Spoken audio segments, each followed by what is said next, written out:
Hello everyone, Cyndi Seidelman here, back with another home game. As you know, the last time we talked about the home game, we talked about TV Scrabble, one of the best home conversions of a game show, I think, of all time.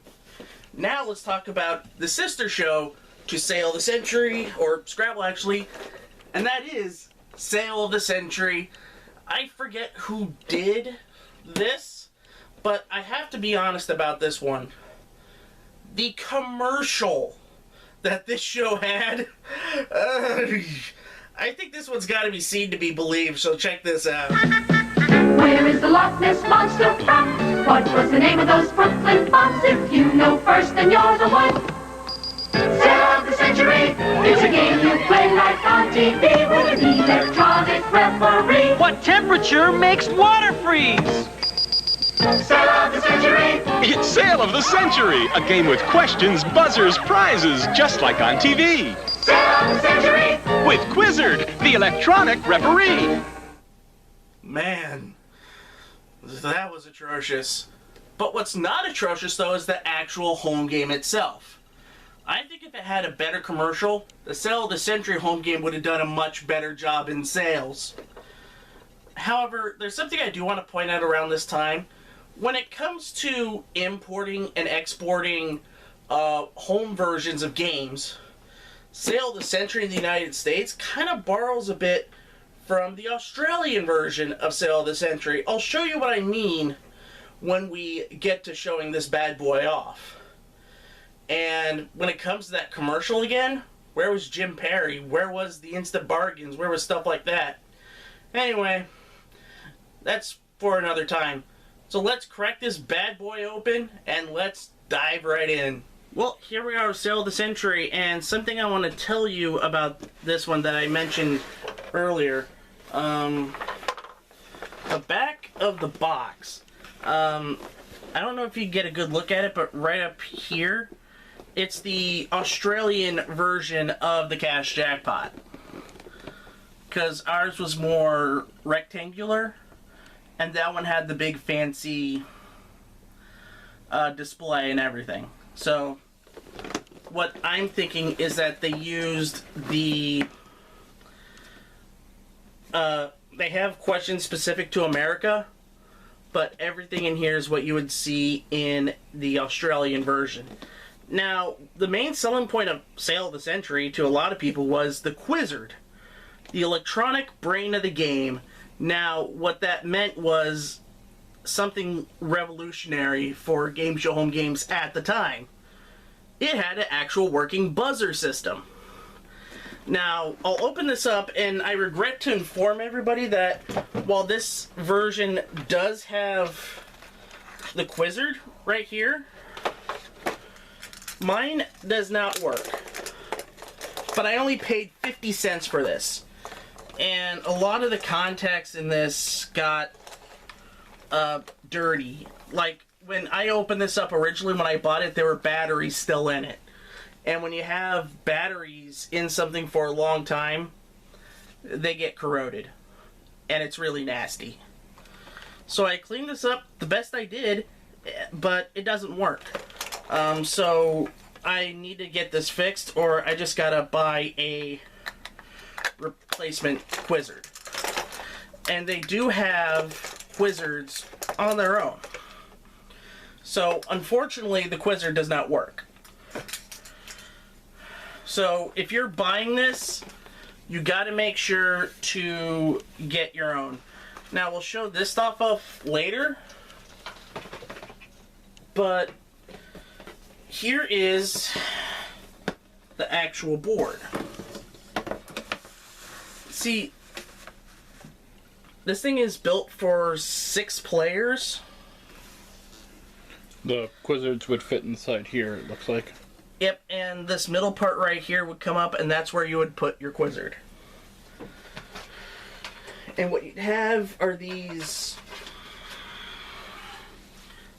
markers right here to put where you are. You always start at $20. And it plays like the show. You are given an instruction booklet right here, And there are a lot of games to this. And the funny thing is, they say this is the first volume. You can actually buy a second volume, and I'm pretty sure these are questions used on the actual show. So this is by American Publishing Company, apparently. I'll have to look that up. So,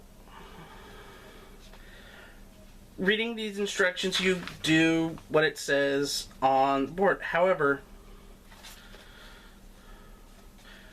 when somebody reaches the first or second or third fame games right here, so 35, then 45, then 55, you're supposed to offer them an instant bargain, and they come in the form of these cards right here. The blue ones are the $5 instant bargains, the yellow one's 10, and the third one's 15. Now, according to the book, when you get to the 6th question, you do the fame game. So, I'm going to give Garrett my brother actually, a fame game from game number 24. And Garrett, this is a famous thing. You ready? Famous thing.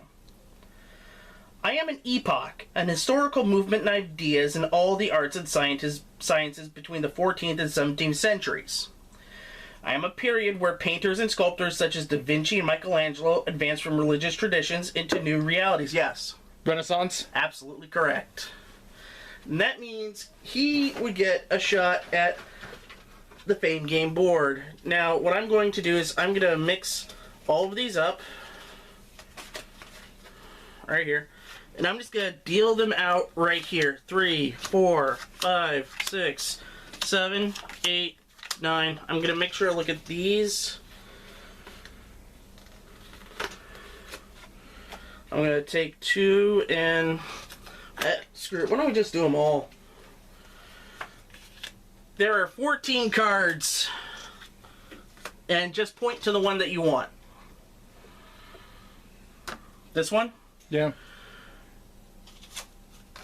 You get hair care products by Ronson? Yeah, this is Australian. Because I've never heard of the Ronson Hair Care Company. But I'm guessing like other cards in there would have like the $25 money card or something like that. Yeah. Like, have you ever heard of Bohemia Crystal made in Czechoslovakia? Now this one is the actual price that you know. Bloomingdale's, Shalimar. Exercise equipment. Here's a $20 money card. Okay, that was basically Australian. There's the 15. There's the 10. And what's that one? Casbah the Second Pure Wool Berber. Berber. See there. It's carpet for $3,000. Okay. The 25 right there. And then the $500 Canon camera. Yep. So play would go on like that until the last set of questions, where it is plus or minus 10. And whoever has the most money at the end won. Now, apparently they did not think far ahead to where somebody could run away with it, because the game only goes up to 75. Like, the game is supposed to stop until you hit, like, an instant bargain. Like, you take the top card. We'll use the top card from the $15 pile. So, Garrett, you could take a prize, like, for instance, this $2,500 diamond and emerald pendant, and give back 15 points, or you can buy it. And they don't have any cash, so I can't sweeten it that way. Which is basically another reason why people bought the instant bargains. And according to the rule book, from what I read, you can't lower the price. But then you get to the big boy prizes.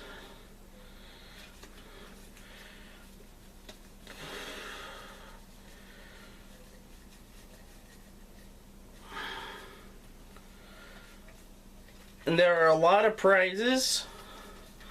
Like, you're supposed to pick one, and one of them is a diamond and emerald pendant, the same one. Why is that considered a winner prize if it was a instant bargain before? I don't know. There's an artwork and the big one. $150,000. Yep. Using the Australian artwork, which leads me to believe that this is the Australian version reinvented with various prizes. Like, even in '86 when this game was released, they stopped offering Jaguars at $40,000.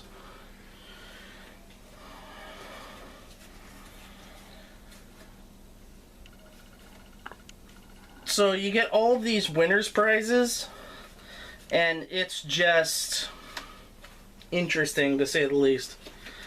Some worth less than the actual third instant bargain, which is kind of rare, unless they won like the shopping spree off the winners board at this time. But that was essentially $1,500 cash, and a lot of people would take the $1,500 cash over, like, say, a dining suite. Anyway, my experience with this is not as favorable as we did with TV Scrabble. I will say that if we had the actual Quizzard working, this would be a lot more fun. So I do need to get my Quizzard fixed, but I don't know if we could get that thing back up and running. Anyway, so if you want to Sale of the Century experience, go for this. This isn't bad. It just left me wanting a bit more. But I don't see why you couldn't pull off the winners board, which is what they were using at the time. But this was done by some no-name board game company. The American Publishing Company. And this is the only game I know them by. I'll have to do more research and see what else they've done, and maybe I could give you an update. Yeah, the American Publishing Company using a Australian game. Yeah, it's kind of like the American business system. Export it and then re-import it for pennies on the dollar. But that's enough American political garbage. There are other channels that delve in that. This one doesn't. Anyway, I'd like to thank everybody for watching. If you like this video, like, comment, subscribe. Become a backer at patreon.com/GameShowGumbo, because that leads to us buying more great stuff for home games like TV Scrabble that we did last week. It also leads us to upgrade our stuff like we did a few days ago. We got a ring light. Yay, a ring light. So that's why I look better on screen now. Isn't that fun? Yes, of course it's fun. I will see you guys, guys, gals, non-binary pals next time here on the home game. Bye bye.